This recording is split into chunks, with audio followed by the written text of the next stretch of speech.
إن الحمد لله نحمده ونستعينه ونستغفره ونؤمن به ونتوكل عليه ونعوذ بالله من شرور أنفسنا وسيئات أعمالنا من يهده الله فلا مضل له ومن يضلل فلا هادي له وأشهد أن لا إله إلا الله وحده لا شريك له وأشهد أن محمدا عبده ورسوله أما بعد فإن خير الحديث كتاب الله وخير الهدي هدي محمد صلى الله عليه وسلم وشر الأمور محدثاتها وكل محدثة بدعة وكل بدعة ضلالة وكل ضلالة في النار. أعوذ بالله السميع العليم من الشيطان الرجيم. قاف والقرآن المجيد بل عجبوا أن جاءهم منذر منهم فقال الكافرون هذا شيء عجيب أئذا متنا وكنا ترابا ذلك رجع بعيد قد علمنا ما تنقص الأرض منهم وعندنا كتاب حفيظ بل كذبوا بالحق لما جاءهم فهم في أمر مريج. تمام قسم کی تعریف، توصیف، کبریائی، بڑائی اور بزرگی اللہ وحدہ لا شریک کے لیے ہے، جو تنہا جن و انس کی عبادت کا مستحق ہے. ہزارہ درود و سلام و تمام انبیاء کرام پر، خصوصاً ذات مبارکہ مطہرہ مقدسہ پر جن کا نام اسم گرامی احمد مجتبیٰ محمد مصطفیٰ صلی اللہ علیہ وسلم. بھائیو، دوستو، بزرگوں، اللہ رب العالمین نے انسان کو اس دنیا میں اس لیے پیدا کیا تاکہ انسان خالص اللہ کی عبادت کرے، اللہ کی عبادت میں کسی اور کو شریک نہ کرے، چاہے وہ رسول ہو، ولی ہو، اللہ رب العالمین کا بھیجا ہوا کوئی نبی ہو، کوئی فرشتہ ہو یا کوئی اور ہو. انسان اس دنیا میں پیدا اس لیے کیا گیا تاکہ وہ صرف اللہ کی عبادت کرے، اور اسی کی تبلیغ کے لیے نبی کریم صلی اللہ علیہ وسلم کو دنیا میں بہت ساری طاقتوں اور قوتوں سے لڑنا پڑا. مکی دور میں سارے ظلم و زیادتیاں اسی لیے سہی گئیں کیونکہ وہاں پر لوگ خالص اللہ کی عبادت کو تیار نہیں تھے. جنگ بدر ہو، جنگ احد ہو یا دیگر جنگیں ہوں، ان لڑائیوں کا مقصد بھی یہی تھا کہ خالص ایک اللہ کی عبادت ہو، اس کے علاوہ کسی اور کو اپنی عبادت میں شریک نہ کیا جائے. اور دنیا میں جتنی بھی قومیں، جتنی بھی تنظیمیں اس بات پر اڑ جاتی ہیں کہ نہیں اللہ کے علاوہ کی بھی عبادت کرنی ہے، ہمیشہ ان سے مبارزت مسلمانوں کی ہوتی رہی ہے. ہم اگر ہندوستان کی تاریخ کی بات کریں تو ایسی صورت میں ہمیں یہ بات معلوم ہونی چاہیے کہ جب ہندوستان میں انگریز آئے تو ایسی صورت میں انگریزوں نے کئی قسم کے بات کی ہے. ایک ہندوستان کی جو معاشی حالت تھی اس کو خراب کرنا، یہاں سے لوٹ پاٹ کر کے سامان لے کے چلے جانا. دوسری بنیادی چیز جو انگریزوں نے ہندوستان میں کیا وہ اپنے پادریوں کو ہندوستانی زبان سکھا کر کے ہندوستان میں دعوت و تبلیغ پر لگا دیے. جو ہندوستان کے چن چن کر غریب، مسکین اور محتاج طبقے کے مسلمان تھے، ان کے یہاں دعوت و تبلیغ کیا کرتے تھے، ان کو عیسائیت کی دعوت دیتے تھے، ان کو اسلام سے منحرف کر کے عیسائیت قبول کرنے کی تلقین کیا کرتے تھے. تیسری چیز یہ ہوتی تھی کہ ان کی جو آفیسز کا سسٹم بنایا گیا تھا اس میں جو انسان اسلام سے نکل کر عیسائیت میں داخل ہو جائے اس کے لیے بہت ساری فیسلٹیز تھی، اور جو اسلام نہیں چھوڑتا ہے اس کے لیے مختلف قسم کی عقوبتیں، قید و بند کی سزائیں اور مختلف قسم کی چیزیں انہوں نے رکھا تھا. یہی وجہ ہے کہ جب ہندوستان میں انگریز داخل ہوئے تو ایسی صورت میں سب سے پہلے ہندوستان میں انگریزوں سے مسلمانوں نے مقابلہ کیا۔ آج عجب اتفاق ہے کہ ہمارے ہندوستان میں جو مسلمان پائے جاتے ہیں ان مسلمانوں کی ایک بڑی آبادی ایسی ہے جو جنگ آزادی کے تاریخ سے بالکل ناواقف ہے۔ جب بھی آپ بات کریں گے کہ آزادی کی لڑائی کب شروع ہوئی تو ہر آدمی یہی کہے گا کہ 1857 سے لڑائی شروع ہوئی ہے نا، 1857 سے لڑائی شروع ہوئی، جبکہ کوئی بھی آدمی یہ بتانے کو تیار نہیں ہے کہ اس جنگ سے پہلے بھی بے شمار مسلمان قتل کیے گئے، بے شمار مسلمان شہید کیے گئے، بے شمار مسلمان جیلوں میں بند کر دیے گئے اور بے شمار مسلمانوں کو پھانسیوں پر اور سولیوں پر چڑھا دیا گیا۔ آپ کو یہ معلوم ہونا چاہیے کہ پوری 100 سالہ تاریخ جنگ آزادی کی ایسی رہی ہے جس میں مسلمانوں کے علاوہ کوئی شریک ہی نہیں رہا، تنہا مسلمانوں نے جنگ آزادی لڑی ہے۔ اس میں بھی اگر آپ خصوصیت کے ساتھ بات کریں تو اس میں جماعت اہل حدیث سب سے پہلے نمبر پر آتا ہے۔ آپ لوگوں کو تاریخ کا علم ہو، تاریخ آپ پڑھیں تو معلوم ہوگا جب ہندوستان میں انگریز داخل ہوئے تو ایسی صورت میں ہندوستان میں جو انسان انگریز کے سامنے کھڑا ہوتا تھا، لڑتا تھا، اس کے 2 بنیادی مقاصد ہوتے تھے، ایک اپنے جان کی حفاظت کرنا اور دوسرا اپنے ایمان کی حفاظت کرنا۔ اپنے ایمان کی بھی حفاظت بہت ضروری تھی، اس لیے کہ ہندوستان میں اسی بنگال کے مختلف علاقوں میں بڑے زور و شور سے مسلمانوں کو اسلام سے گھیر کر کے عیسائیت کی طرف لے جانے کی کوشش ہو رہی تھی، لہذا 1757 سے 1857 تک صرف اور صرف آپ کو مسلمانوں کی قربانی نظر آئے گی، اس سے پہلے کسی اور کی قربانی آپ کو دکھائی نہیں دے گی۔ یہاں تک کہ مولانا آزاد رحمۃ اللہ علیہ اپنی کتاب میں ان باتوں کو اس انداز سے بیان کرتے ہیں کہ ایک دور تھا جب ہندوستان کے ایسے لوگ جو تقلید پرست تھے، جن کا یہاں پر توحید خالص نہیں ہوتی تھی، جو مسلمان تو خود کو کہتے تھے لیکن ان کے یہاں پر شرک و بدعات پائے جاتے تھے، وہ اہل حدیثوں کی مخبری کیا کرتے تھے اور محض اس بات کا علم ہو جانے سے کہ فلاں آدمی وہابی ہے، اس کے لیے 2 ہی سزا تھی، یا تو اس کو پھانسی پر چڑھا دیا جاتا تھا یا تو اس کو کالا پانی کی سزا جو ہمیشہ کے لیے مرتے دم تک کے لیے دے دی جاتی تھی۔ چنانچہ کلکتہ میں بھی 2 انسان سب سے پہلے انگریزوں کے ہتھے چڑھے، ایک امیر خان اور ایک حشمت خان کے نام سے۔ یہ دونوں چمڑے کے کاروباری تھے اور سب سے پہلے یہی 2 خاندانوں کو انگریزوں نے کلکتے میں برباد کیا۔ یہی 2 خاندان سب سے پہلے تھے جو انگریزوں سے مقابلہ کر رہے تھے۔ اس کے بعد اگر ہم بات کریں، میں 1857 سے پہلے کی تاریخ بتا رہا ہوں، اس کے بعد کی تاریخ تو میں بتانے کے لیے بھی نہیں آیا۔ 1857 سے پہلے کی تاریخ میں ایک تاریخ آتی ہے تاریخ شہیدین کے نام سے، جس میں سید احمد شہید رحمۃ اللہ علیہ اور شاہ اسماعیل شہید رحمۃ اللہ علیہ کا تذکرہ ہوتا ہے۔ بنیادی طور پر شاہ اسماعیل شہید اور سید احمد شہید رحمۃ اللہ علیہ کی لڑائی کی بنیاد یہ تھی کہ مسلمانوں کو شرک سے بدعات سے روکنا، یہی ابتدا تھی، یہیں سے ان کی لڑائی شروع ہوئی۔ مختلف علاقوں میں جانا، مسلمانوں کو شرک سے روکنا، بدعات سے روکنا، کفر سے روکنا، ایک اللہ کی طرف دعوت دینا۔ چنانچہ انہوں نے شرک کے خلاف مختلف قسم کی کتابیں لکھ رکھی، جن میں تقویت الایمان ایک اہم ترین کتاب ہے، جس کو آج ہندوستان میں عام مسلمان پڑھتا نہیں ہے، جبکہ اسے پڑھنا ہندوستان کے تناظر بہت زیادہ ضروری ہے، کیونکہ اس کتاب میں یہ بتایا گیا کہ ہندوستان میں کیسے کیسے انسان کی زندگی میں شرک داخل ہو جاتا ہے، اور ہندوستان کے بڑے بڑے علماء نے یہ بات کہی ہے کہ جو انسان تقویت الایمان نہیں پڑھتا اس کی ایمانی مضبوط نہیں ہوتی ہے، اس لیے کہ اسے پتہ ہی نہیں اس کی زندگی میں شرک کہاں سے آ کر کے داخل ہو جائے۔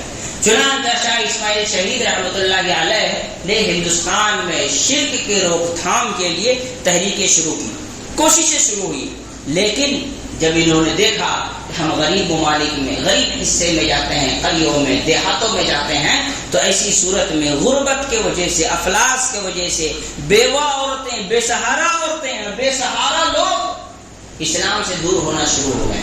کیوں؟ کہیں غریبی ہے، کہیں کھانے کے لیے نہیں ہے، کہیں لوگ بےسہارا ہیں، کہیں لوگ بیوہ ہیں. تو انہوں نے کئی قسم کے محاذ اپنے ساتھ کھول دیے. کہیں بیواؤں کی شادی کا سلسلہ شروع کیا، کہیں لوگوں کے لیے یتیموں کی کفالت کا سسٹم شروع کیا، تو کہیں لوگوں کو الگ الگ جگہ سے پیسہ اکٹھا کر کے غریبوں مسکینوں کو کیا کہتے ہیں معاشی طور پر مضبوط کرنے کا کام شروع کیا. اسی دور کی بات ہے. شاہ اسماعیل شہید رحمۃ اللہ علیہ اپنے ساتھ سید احمد شہید رحمۃ اللہ علیہ کو لے کر جب ہندوستان کا دورہ کیے تو انہیں معلوم ہوا کہ ہندوستان میں جہاں ہم تھوڑے بہت پیسے دے کر کے غریبوں کو کیا کہتے ہیں کوشش کرتے ہیں کہ وہ توحید کا قائم رہے، وہاں سرکاری مشنریز ڈھیر سارے لوگ لبھاون دعووں کے ساتھ، وعدوں کے ساتھ، پیسوں کے ساتھ، فیسلٹیز کے ساتھ، سرکاری مراعات کے ساتھ کھڑی ہے، جو انہیں عیسائیت کی طرف دعوت دے رہی ہے، جو انہیں عیسائی بنانے کی کوشش میں لگی ہے. تو ایسی صورت میں شاہ اسماعیل شہید اور سید احمد شہید رحمۃ اللہ علیہ ان دونوں نے پھر انگریزوں سے مقابلہ کرنے کی کوشش شروع کر دی. وہی آپ کو معلوم ہوگا شاہ اسماعیل شہید رحمۃ اللہ علیہ کے جو رشتے میں دادا کے داماد لگتے تھے شاہ عبد العزیز محدث دہلوی رحمۃ اللہ علیہ، ان کی تاریخ کو آپ پڑھیں تو آپ دیکھیں گے کہ بے شمار عیسائی پادریوں سے ان کے مناظرے ہوتے تھے، ان کے ڈیبیٹس ہوتے تھے.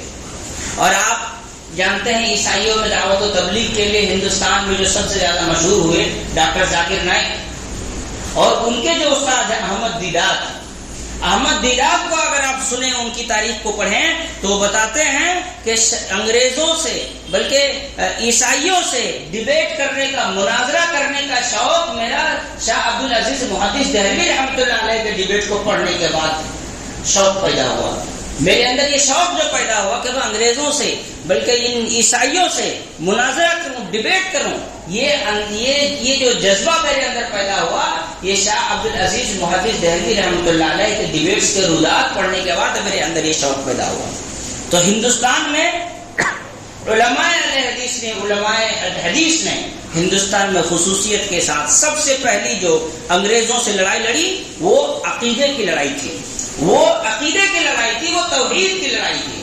لوگوں کو اللہ رب العالمین کی عبادت کی طرف بلانا تھا، نہ کہ عیسیٰ علیہ السلام کو اللہ بنانے والوں کی سامنے سر جھکانا تھا. یہاں سے لڑائیاں شروع ہوتی ہیں اور یہیں سے لڑائیاں اس شکل پہ کھڑی ہوتی ہیں. ہمارے یہاں ہندوستان میں بچے اسکول کالجز میں پڑھتے ہیں، وہ یہ جانتے ہیں کہ ہندوستان میں ایک سبھاش چندر بوس بھی تھے. انہوں نے ہندوستان کے باہر ایک گورنمنٹ قائم کی. اس گورنمنٹ کو قائم کرنے کے بعد انگریزوں سے لڑائی لڑنے کی شروع کی. لیکن یہ بات کوئی نہیں جانتا، ہندوستان کے مسلمان اس بات کو پڑھے ہی نہیں ہیں کہ یہ تو بعد کی بات ہے. بلکہ افغانستان کے سرحد پر ایک صوبہ پایا جاتا تھا جس کا نام صوبہ سرحد تھا. شاہ اسماعیل شہید اور سید احمد شہید رحمہ اللہ نے الدولہ الاسلامیہ کے نام سے پہلے ہی ایک اسلامی حکومت قائم کی تھی، اور اس حکومت کے تحت پوری فوج لے کر کے ہندوستان میں انگریزوں سے مقابلہ شروع کیا. یہ تو ہم سے ہی لوگوں نے سیکھا ہے، اور ہم ہی اپنی تاریخ بول گئے، دوسرے پر تاریخ ہم کو یاد ہے. تو شاہ اسماعیل شہید رحمۃ اللہ علیہ اور سید احمد شہید رحمۃ اللہ علیہ اور ان کے ساتھ بہت سارے محدثین اور علماء کی پوری تحریک لگی تھی. اور ان کی تحریک شروع ہونے سے پہلے کلکتہ میں آئی تھی. اسی کلکتہ میں بیٹھے یہاں کے حالات کا جائزہ لیا، یہیں پلاننگ ہوئی، اور پھر ادھر کوئی علاقہ تھا نہیں بچا ہوا جہاں سے اپنی لڑائی کی ابتدا کر سکیں، تو چلے گئے افغانستان کے پاس. اور افغانستان کے پاس جب چلے گئے تو وہاں جا کر انہوں نے ہندوستان کے باہر پہلے ایک اسلامی حکومت، ہندوستانی حکومت قائم کی. پھر وہاں سے لڑائی کرتے ہوئے پنجاب تک پہنچے، اور پنجاب میں آخر میں سکھ لوگوں کی بے وفائی کی وجہ سے وہ بالا کوٹ میں شہید کیے گئے. پھر بالا کوٹ میں ان کی شہادت کے بعد پٹنہ میں ایک جگہ ہے جس کا نام صادق پور ہے. وہاں صادق پور کے مولانا جعفر تھانیسری صادق پوری رحمۃ اللہ علیہ اس قیادت کو اپنے ہاتھوں پر لیے. پھر وہاں سے لڑائیاں شروع ہوئی. ایک زمانے تک، آج بھی آپ اگر پٹنہ جائیں، پٹنہ جانے کے بعد صادق پور کی مسجد دیکھیں، اس کے ارد گرد کے علاقہ دیکھیں، پورا غیر مسلموں کا قبضہ ہے. وہ سب کے سب مسلمانوں کی جگہ تھی، وہاں مسلمانوں کا گھر ہوا کرتا تھا. لیکن انگریزوں نے اس خاندان کے اوپر ظلم و زیادتی کی. چاند رات کو ان کے گھروں پر بلڈوزر چلا دیے گئے، ان کے گھروں سے لوگوں کو گھسیٹ گھسیٹ کر کالے پانی تک بھیج دیا گیا. ان لوگوں کو شہید کیا گیا. یہ کہا جاتا تھا کہ یہ لو ہم تمہیں عید کا گفٹ دے رہے ہیں، ہم تمہیں عیدی دے رہے ہیں، اور یہ ان کے ساتھ کیا گیا. لیکن یہ بات یاد رکھنی چاہیے، علماء صادق پور عبداللہ ابن زبیر رضی اللہ تعالی عنہ کے نسل کے ہیں. یہ عبداللہ ابن زبیر، وہ عبداللہ ابن زبیر جن کے والد زبیر بن العوام رضی اللہ تعالی عنہ کو اللہ کے رسول صلی اللہ علیہ وسلم نے جنت کی بشارت دی تھی، ان کے نسل کے لوگ ہیں، انہی کا خون ہے. لیکن جوان مردی کے ساتھ مقابلہ کیا. آج انہی کے گھر میں کلکتہ کیا کہتے ہیں پٹنہ کا میونسپل کارپوریشن آفس انہی کے گھر کا، انہی کے خاندان کی جگہ پر بنی ہوئی ہے، جہاں پر وہ گٹر صاف کرنے والے سارے بلڈوزر رکھے ہوئے ہیں، جہاں کسی زمانے میں حدیث کی تعلیم ہوتی تھی، جہاں کسی زمانے میں جنگ آزادی کا وہ مرکز مانا جاتا تھا. ایک مرتبہ آپ کو معلوم ہونا چاہیے، کلکتہ اور ادھر کے علاقے کے لوگ باقاعدہ یہاں سے مٹھیا چاول کا جو سسٹم ہے یہ اہل حدیثوں کا ایجاد کرتا ہے. یہ مٹھیا چاول، ایک ایک مشت چاول سر گھر سے جمع کر کے اکٹھا کیا جاتا تھا، اس کی پوٹلی باندھ کر کے یہاں سے پٹنہ، پھر پٹنہ سے افغانستان تک پہنچایا جاتا تھا، صوبہ سرحد تک، تاکہ وہاں جو مجاہدین آزادی کی جو ٹیم ہے ان لوگوں کو کھانا پہنچایا جائے. لیکن ایک مرتبہ ایک انگریز نے پٹنہ سے نکلتے ہوئے اس آدمی کو پکڑ لیا، سارا اناج اٹھا کر کے پھینک دیا، اس آدمی کے جسم کے ٹکڑے ٹکڑے کر دیے، اس کے آنکھوں میں جلتا ہوا لوہا گھسا دیا اور اس آدمی کو قتل کر دیا گیا. آپ چلیں کلکتہ ہی میں آپ کی فرائضی تحریک چلی تھی. فرائضی تحریک کا مطلب کیا ہوتا ہے؟ فرض سے بنا فرائضی تحریک. لوگوں کو یہ بتایا گیا کہ اسلام میں کیا ہے، نماز، روزہ، حج، زکوٰۃ، یہ سب کا کوئی خاص اہمیت اسلام میں نہیں ہے. لوگ فرائض کو چھوڑنا شروع کر دیے، نماز سے کوئی دین کا واسطہ نہیں تھا لوگوں کا. تب فرائضی تحریک شروع ہوئی تھی، کیونکہ انگریز کئی نصاب سے لڑائی لڑتے تھے. پہلے تو انہیں چاہتے تھے کہ وہ ان کے جیسے عیسائی بن جائیں. اگر وہ عیسائی نہیں بنتے تھے تو پھر لوگوں کے دلوں میں اسلام کے بارے میں شک و شبہ پیدا کرتے تھے. بتاتے تھے کیا رکھا ہوا اس نماز میں، خامخواہ اٹھتے بیٹھتے ہو، اس میں کیا رکھا ہوا ہے. لہذا یہ سب دین کا کام نہیں ہے. دین کا کام کیا ہے تو غریبوں کی مدد ہے، فلاں فلاں فلاں فلاں چیزیں ہیں، اور اس طرح کرے چیریٹی کے نام پر ان کا پیسہ بٹور لیتے تھے. تو اس طرح سے فرائضی تحریک کلکتہ میں اسی لیے شروع ہوئی تھی، تاکہ لوگوں کو فرائض کا یاد دلایا جا سکے کہ نماز واجب ہے، توحید واجب ہے، عبادتیں واجب ہے. اس کے بغیر انسان مسلمان رہ ہی نہیں سکتا، مسلمان ہونے کا تصور ہی نہیں کیا جا سکتا ہے. اسی طرح سے کلکتہ ہی میں تیتو میر کا جو تحریک چلی تھی، جس میں لوگوں کو بڑی کیا کہتے ہیں ایک جوش اور جذبہ پیدا کیا گیا تاکہ لوگوں کو انگریز کے خلاف کھڑا کیا جا سکے اور انگریزوں سے لڑائی لڑی جا سکے. یہ ساری چیزیں آپ کو میں 1857 کے پہلے کی بتا رہا ہوں. 1857 کے بعد کی بات تو کہیں نہیں رہا ہوں. یہ سب 1857 سے پہلے کی بات ہے. پھر آپ کا کیرلا میں قصوری خاندان پایا جاتا تھا. عبد القادر قصوری رحمۃ اللہ علیہ کا جو قصوری خاندان تھا، پورا قصوری خاندان، یہ دوسرا صادق پور کہلاتا ہے ہندوستان میں. ایک صادق پور پٹنہ کا، جہاں پر انگریزوں کے خلاف جنگ آزادی کی ساری میٹنگیں ہوا کرتی تھی کسی زمانے میں. دوسرا کیرلا اور آپ کے ساؤتھ انڈیا میں قصوری خاندان تھا، جنہوں نے اپنی ساری قربانیاں پیش کی اور جنگ آزادی میں حصہ لیا. اور وہ خاندان آزادی کے بعد ہندوستان سے کچھ 2-4-5 لوگ بچے تھے تو سب پاکستان چلے گئے اور پورا خاندان ختم ہو گیا. اسی طرح سے آپ تحریک آزادی کی بات اگر آپ کریں گے تو ایسی صورت میں آپ کو تحریک آزادی میں ایسے لوگ نظر آئیں گے جنہوں نے اپنے گھروں میں اپنے علاقوں میں لڑائیاں لڑی ہیں. نام اس لیے نہیں ہے کیونکہ وہ سرکاری طور پر نہیں تھے، کاغذات میں ان کے نام نہیں آتے ہیں. لیکن آپ کو معلوم ہونا چاہیے، ایک زمانے میں صرف ہندوستان کی بات کر رہا ہوں، ہندوستان کی، ایک زمانے میں ہندوستان میں ایک تحریک شروع ہوئی، جس تحریک میں مسلمانوں نے باقاعدگی کے ساتھ انگریزوں سے جا کر کے مل گئے. اور وہ لوگ جو صاحب توحید ہیں، جن کو ہم اہل حدیث کہتے ہیں، جن کو ہم کیا کہتے ہیں، اہل حدیث کہتے ہیں، ان کو وہابی کا نام دیا گیا. یہ سچائی سن کر کے جائیے. ان کو کیا نام دیا گیا؟ وہابی کا نام دیا گیا. اور بس کسی کے بارے میں پتا چل جائے فلاں آدمی وہابی ہے، رات کو اگر خبر پھیل جائے یہ وہابی ہے، صبح تک اس کی موت پکی ہوتی تھی. اور میرے بھائیوں میں یہ بات آخری آپ کو ساتھ میں بتاتا چلوں کہ اس زمانے میں لوگ اہل حدیث کا مطلب سمجھتے کیا، وہابی کا مطلب کیا ہوتا تھا. ایک مرتبہ ایک آدمی رات میں ایک آدمی سے کہتا ہے وہ جو فلاں آدمی ہے وہ وہابی ہو گیا ہے. تو آدمی کہتا ہے کہ نہیں وہ وہابی نہیں ہو سکتا ہے، تم جھوٹ بول رہے ہو. کہا نہیں جی وہ تو وہابی ہو گیا ہے، میں نے دیکھا اس کو نماز پڑھتے ہوئے، وہ آمین کہتا ہے، وہ رفعین کرتا ہے۔ بولے ارے فلاں دن وہ جا کے مجرا دیکھ رہا تھا، وہ کیسے وہابی ہو سکتا ہے؟ مطلب لوگوں کے ذہن میں یہ بات تھی کہ اہل حدیث ہونے کا مطلب ہوتا ہے ناچ گانا جوا شراب ان تمام چیزوں سے پاک۔ لیکن آج ہمارے نوجوانوں کی حالت کیا ہے؟ وہ دور تھا جب انگریز ہم پر مسلط تھے، جب چاروں طرف سے ہمارے عقیدے اور ہمارے ایمان پر حملے ہوا کرتے تھے۔ اس زمانے میں ہمارے ملک ہندوستان میں اہل حدیثوں کی حالت یہ تھی کہ کسی کو گانا سنتے دیکھ لے، کسی کو مجرا دیکھتے دیکھ لے، کسی کو ڈانس کرتے ہوئے دیکھ لے تو کوئی نہیں یقین کرتا تھا کہ وہ اہل حدیث بھی ہو سکتا ہے۔ اور آج تو ہمارے گھر میں دھڑلے سے یہ ساری چیزیں آرٹ اور کلا کے نام پر پتہ نہیں کہاں کہاں سے آ کر گھس گئی ہے، اور نوجوان اس سے مست و مگن ہیں۔ کوئی ٹک ٹاک میں ناچ ناچ کر اپنا اسٹیٹس لگا رہا ہے۔ اسٹیٹس کا مطلب سمجھتے ہیں نا؟ اسٹیٹس سماج میں انسان کی جو زندگی جینے کا لیول ہے نا، اوقات جس کو کہتے ہیں، اسی کو اسٹیٹس کہتے ہیں نا۔ وہ میرے اسٹیٹس کا آدمی نہیں ہے۔ تو اسٹیٹس کیا ہے؟ وہ آپ کی حیثیت بتلاتا ہے، وہ آپ کی اوقات بتلاتا ہے کہ آپ کیا ہیں، ناچنے والے بندر ہیں یا سیدھے چلنے والے انسان ہیں۔ تو اسی لیے جب بھی اپنا اسٹیٹس لگائیں سوچ سمجھ کر کے لگائیں کہ آپ دنیا کو بتا رہے ہیں کہ میں کس کیٹیگری کا آدمی ہوں، میں 3rd گریڈ کا انسان ہوں یا A گریڈ کا انسان ہوں، یہ آپ کے اسٹیٹس سے پتہ چلتا ہے۔ خیر بات چل رہی تھی کہاں پر؟ انگریز کے زمانے کی باتیں چل رہی تھی۔ چنانچہ انگریزوں کی لڑائی میں ہندوستان میں 10,000 مدرسے دہلی میں پائے جاتے تھے۔ کتنے مدرسے تھے؟ 10,000 مدرسے دہلی میں تھے۔